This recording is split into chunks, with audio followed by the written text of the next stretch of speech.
வாழ்க வளமுடன். ஹாய் சகோஸ். இதயம் மீட்டும் மெல்லிசை போல உங்கள் மனதை மயக்கப் போகும் எழுத்தாளர் தீபா பாபு அவர்களின் கற்பனை சிதறல்களுக்குள் நம் பயணத்தை தொடங்கலாமா? அத்தியாயம் 37. மாலையில் முக்கியமான வேலை இருக்கிறது என்று ஜெய்சங்கர் வெளியில் கிளம்பி சென்றுவிட திலக்கை பள்ளியிலிருந்து அழைத்து வரும் நேரமாகவும் செண்பகம் மணியை அழைத்தார். மணி! தன் அலைபேசியில் நண்பர்களுடன் சாட்டிங்கில் இருந்தவள் இது வரேத என்று வெளியே வந்தாள். லேசா தலைவலிக்கிற மாதிரி இருக்கு, நீ போய் திலக்க ஸ்கூல்ல இருந்து கூட்டிட்டு வந்துடுறியா? ஒரு கணம் ஜெய் கூறியது நினைவில் மோதி சற்று தடுமாறியவள் பின் சமாளித்து, சரித்த, பக்கத்துல தானே, நான் போய் கூட்டிட்டு வரேன் என்று தன் ஸ்கூட்டியின் சாவியை எடுத்துக்கொண்டு கிளம்பினாள். பள்ளியின் வாசலில் காத்திருக்க நேராமல் வண்டியை நிறுத்தும் பொழுதே சித்தி என்ற ஆனந்த கூவலுடன் திலக் வேகமாக அருகில் ஓடி வந்தான். முகமெங்கும் பொங்கும் உற்சாகத்துடன் எதிரில் வந்து நின்ற குழந்தையை கண்டு விழிகளும் இதயமும் ஒரு சேர கலங்கியது. ஆவையை பற்றி ஜெய்சங்கரிடம் அஞ்சி விவாதித்த அனைத்தும் மறந்து போக குடிந்து திலக்கின் கன்னத்தில் முத்தம் பதித்தவள் அவனை தூக்கி வண்டியில் தனக்கு முன்னே நிறுத்தினாள். சித்தி, இன்னைக்கு பார்க்குக்கு போய் விளையாடலாமா என்று அவளிடம் திரும்பி கேட்டவனின் விழிகள் ஆர்வத்தில் மின்னியது. 2 நாட்களுக்கு முன்பு ஜேபியுடன் பூங்காவிற்கு போக மறுத்து திலக் அடம் பிடித்ததாக அவன் கூறியது ஞாபகம் வர ஆகாஷின் கோபம் புரிந்தது. சரி போலாம், வீட்டுக்கு போய் ட்ரெஸ் சேஞ்ச் பண்ணிட்டு பாட்டிக்கிட்ட சொல்லிட்டு கிளம்பலாம் என்று மணி முறுவலிக்கவும் குஷியில் என்று தலையாட்டினான் சிறுவன். வாசலில் வண்டியை நிறுத்தியதும் குதித்துக் கொண்டே உள்ளே சென்றவன், பாட்டி, நான் சித்தி கூட பார்க் போறேனே என்று அறிவித்தபடி ஆடை மாற்ற அறைக்குள் ஓடினாள். அப்படியா, சரி இரு, ஹார்லிக்ஸ் கலந்து தானே, குடிச்சிட்டு போ என்று செண்பகம் எழ முயல, நீங்க இருங்க, நான் கலந்து கொடுக்கறேன் என்ற மணி தனது மொபைலில் ஜெய்யை அழைத்தவாறு பாலை அடுப்பில் வைத்தாள். சொல்லுமா, நான் திலக்க கூட்டிட்டு பார்க் போறேன். என்ன திடீர்னு என்றான் யோசனையோடு.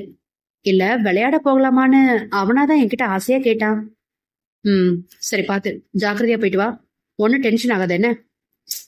எனக்கு ஒண்ணு இப்போ டென்ஷன் இல்ல, அவன் முகத்தை பார்க்க பார்க்க மனசுதான் ரொம்ப பாரமா இருக்கு என்றவளின் குரல் அவளையும் மீறி தழுதழுக்க அதன் பாதிப்பு அவனையும் ஆக்கிரமித்து துக்கத்தில் ஆழ்த்தியது. அவனிடமிருந்து மௌனமே பதிலாக கிடைக்கவும் விரைந்து தன்னை சமாளித்தவள், சரி சரி, திலக் ரெடியா இருப்பான், நாங்க கிளம்புறோம் என்றாள். ஓகேடா, பை என்று அலைபேசி அணைத்தான் ஜெய். சித்தி, சாக்கோபார் என்று திலக் இழுத்து நிறுத்த அவன் கண்ணம் கிள்ளியவள், பா என கரம் பற்றி ஐஸ்கிரீம் பார்லருக்குள் அழைத்து சென்றாள். தான் வாங்கி கொடுத்ததை அவளுடன் ருசிக்கும் குழந்தையை பார்த்தவளின் மனதில் மெல்லிய இறுக்கம் சூழ்ந்தது. சித்தி வாங்க, அதுல விளையாடலாம் என்று அவள் கரம் பற்றி இழுத்த சிறுவனிடம் மறுத்த மணி, சித்திக்கு டயர்டா இருக்கடா செல்லம், உனக்காக தான் வந்த, நீ மட்டும் விளையாடுறியா என சோர்வுடன் வினவினாள். ஓ சரி, அப்ப சீக்கிரம் விளையாடிட்டு வரேன், வீட்டுக்கு போலாம் என்று ஓடியவனை சலனமின்றி பார்த்திருந்தாள் மணி. சிறிது நேரம் தனியாகவும் பிறகு பூங்காவில் விளையாடி கொண்டிருந்த மற்ற சிறுவர்களுடனும் தானே வழிய சென்று இணைந்து விளையாடிய திலக் பின்பு மணியிடம் ஓடி வந்து அமர்ந்து கொண்டு அவள் தோளில் சாய்ந்தவாறு அமைதியாக அடுத்தவரை வேடிக்கை பார்க்க ஆரம்பித்தான். அவன் தோளை சுற்றி அணிவாக கையை போட்டவள் ஏதோ யோசனையில் ஆழ்ந்தாள். சில நிமிடங்களில் திலக்கிடமிருந்து எழும்பிய மெல்லிய விசம்பல் ஒளி மணியை திகைக்கச் செய்ய, என்னமா என்று பதறி அவன் முகத்தை நிமிர்த்தினாள். அங்க என அவன் கை காட்டிய இடத்தில் ஓர் அம்மா தன் 2 பிள்ளைகளையும் ஒன்றாக அமர வைத்து ஊஞ்சலாட்டிக் கொண்டிருந்தார். சித்தி, அம்மா என்று தன் அன்னையின் நினைவில் தேம்பி தேம்பி அழ ஆரம்பித்தான் திலக். அவனுடைய அன்னையின் பரிதாபத்திற்குரிய தற்கொலையை பற்றி ஜெய்சங்கர் ஏற்கனவே கூறியிருந்ததால் விழிகளின் நீரோடு அவனை தன் நெஞ்சில் சாய்த்து கொண்டாள் மணி.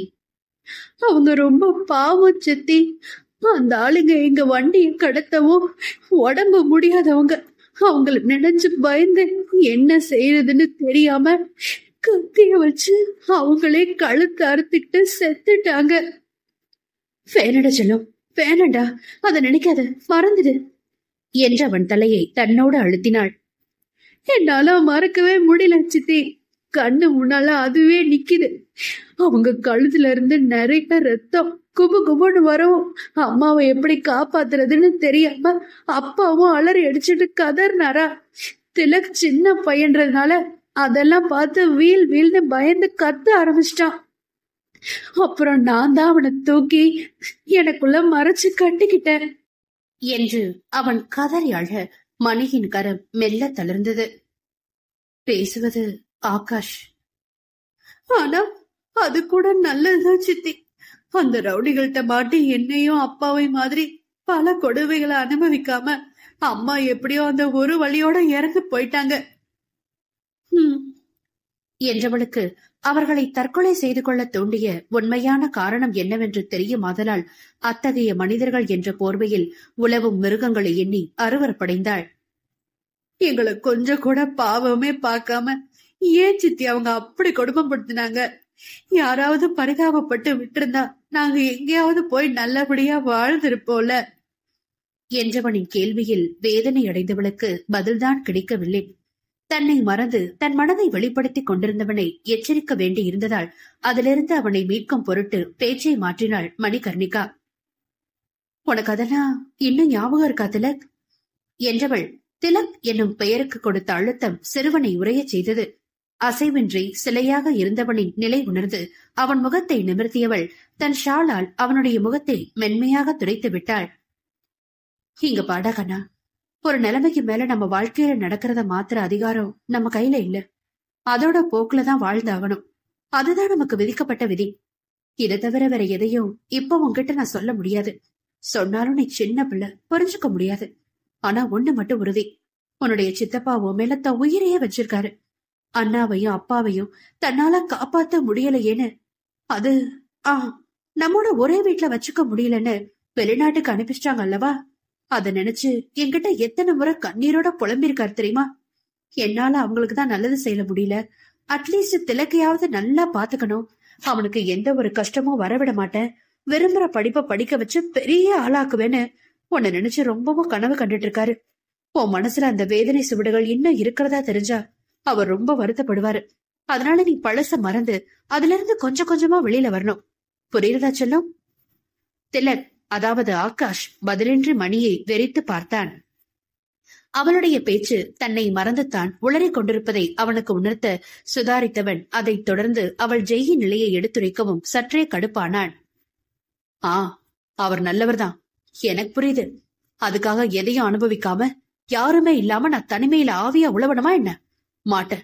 திலக்க கஷ்டப்படுத்தாம பாத்துக்கட்டும், நானா வேண்டான்னு சொல்றேன்? ஆனா அதையெல்லாம் நான் தானே முழுமையா அனுபவிப்பேன்.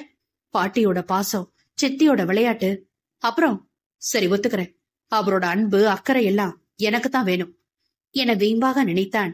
திலக்கின் முகம் அவன் அகத்தை எடுத்துரைக்க மணியிடமிருந்து மெல்லிய பெருமூச்சு பிறந்தது. வீட்டுக்கு கிளம்பலாம் சித்தி, நான் ஹோம்ஒர்க் செய்யணும் என்று எழுந்த சிறுவனின் பிடிவாதம் அவளுக்கு வருத்தத்தை தந்தாலும் வேறு வழியின்றி எழுந்தாள்.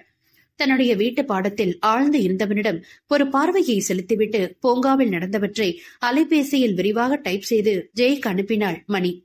அதற்கு நோட்டட் என்ற பதிலை மட்டும் அனுப்பியவன் சற்று நேரத்தில் வீட்டிற்கு வந்துவிடுவதாகவும் கேரளா சென்று வருவதற்கான டிக்கெட் கன்ஃபார்ம் ஆகிவிட்டது என்றும் அடுத்த செய்தியை பகிர்ந்தான். இரவு உணவின் பொழுது திலக் என்று ஜெய் அழைக்க அவனிடம் அமைதியாக விழிகளை உயர்த்தினான் சிறுவன். உனக்கு ஒரு சர்ப்ரைஸ் என்று அவன் முறுவளிக்க தன் சினத்தை குளிர்விக்கத்தான் அவன் ஏதேதோ செய்கிறான் என்பதால் குழந்தை அசட்டையாக இருந்தான். அதை பொருட்படுத்தாமல், நாளைக்கு ராத்திரி நாம எல்லாரும் கேரளா டூர் போக போறோம் என்று குதூகலமாக அறிவித்தான் ஜெய். மணி திகைக்க, செண்பகம் புன்னகைக்க, திலக் இனிமையாக விழிகளை விரித்தான். என்ன, கேரளாவா? அது வேற ஸ்டேட் தானே என்று ஆர்வமாக வினவினான். ஆமா, அங்க உனக்கு பிடிச்ச நிறைய விஷயங்களை சுத்தி பார்க்க போறோம் என்றவன் கண்ணடிக்க சட்டென்று உணவை விட்டு எழுந்து அவனிடம் ஓடி கட்டி கொண்டான் திலக். தேங்க்ஸ் சித்தப்பா என்றவன் முணுமுணுக்க ஜெயின் விழிகள் கரகரவென்று நீரை பொழிந்தது. அதில் ஆனந்தமும் வேதனையும் சமபங்காக ஒரு சேர கலந்திருந்தது. சிறுவனின் மகிழ்ச்சியை நினைத்து ஒருபுறம் ஆனந்தம் என்றால் அவனை சிகிச்சை அளித்து விரட்டப் போகின்றோமே என்ற வேதனை மறுபுறம் என தள்ளாடினான் அவன். டே லூசு, ஒண்ணு இல்லாததுக்கு எதுக்காக இவ்ளோ எமோஷனல் ஆகிற நீ என புரியாமல் மகனை அதட்டினார் செண்பகம். கணவனையும் குழந்தையும் கண்டு மணிக்கும் கண்ணோரம் கரைக்க துவங்க செண்பகத்தின் அதட்டலால் தண்ணீரை விழுங்கி சமன்படுத்தினாள். தன் கோபம்தான் ஜெய்யை பாதிக்கிறது என்று அவனுடைய பாசம் புரிந்திருந்ததால் அவனை சமாதானப்படுத்தும் பொருட்டு திலக் அவன் கன்னத்தில் முத்தமிட்டு, சாரி சித்தப்பா என்றான் விழிகளில் எரிஞ்சுதலோடு.